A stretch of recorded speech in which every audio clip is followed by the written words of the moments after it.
கடந்த வாரத்தில் இதை குறித்து சொன்ன இயேசு கிறிஸ்து பிதாவிட்டு செய்த உடன்படிக்கை, நிறைய உடன்படிக்கை சொல்றாரு. நான் அப்படி செஞ்சு வரேன், தேவசாயில் உண்டு பண்றேன், கெட்டு போன அவர்களை ஜீவனுக்குள்ள கொண்டு வர, இழந்து போன அதிகாரத்தை கொடுக்குற, ஆளுகையை கொடுக்குறேன். அப்ப இந்த இடத்துல சொல்றாரு பாருங்க, சத்தியத்தினாலே நான் அவர்களை என்ன செய்யறேன், பரிசுத்தமாக்குற. அவங்க பாவம் ஆயிட்டாங்க, அல்லது பாவம் அவர்களுக்குள்ள வந்துருச்சு, தேவ நீதி இல்லாம போச்சு, அநீதி அவர்களுக்குள்ள வந்துச்சு, தேவ நீதி இல்லாத அவர்களை, அநீதி நிறைந்த அவர்களை நான் என்ன செய்ய போறேன்னா சத்தியத்தினாலே பரிசுத்தமாக்கப்படுகிற. சத்தியம் என்பது சிலுவைக்கு அடையாளம். சத்தியம் என்பது அந்த சத்தியத்தினாலே நான் அவர்களை என்ன செய்ய போறேன், பரிசுத்தமாக்குகிறேன் என்று சொல்றார். அப்ப சத்தியத்தினாலே பரிசுத்தமாக்குகிறேன் என்றால் சிலுவையினாலே நான் அவர்களை என்ன செய்ய போறேன், பரிசுத்தமாக்குறேன். அப்ப இதைத்தான் இந்த இடத்துல நமக்கு அடையாளமாய் சொல்லப்படுகிறது.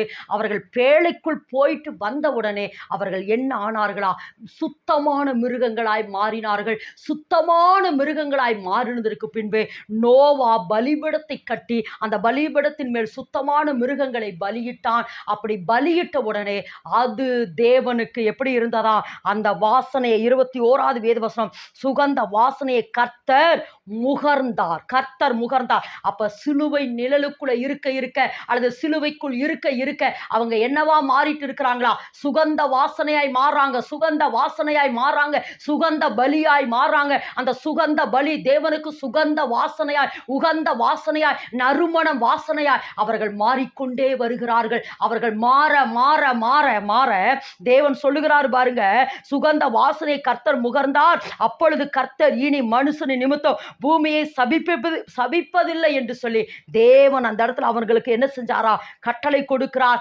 அந்த காரியத்தை அவர்களோடு கூட உடன்படிக்கை பண்ணுகிறார்.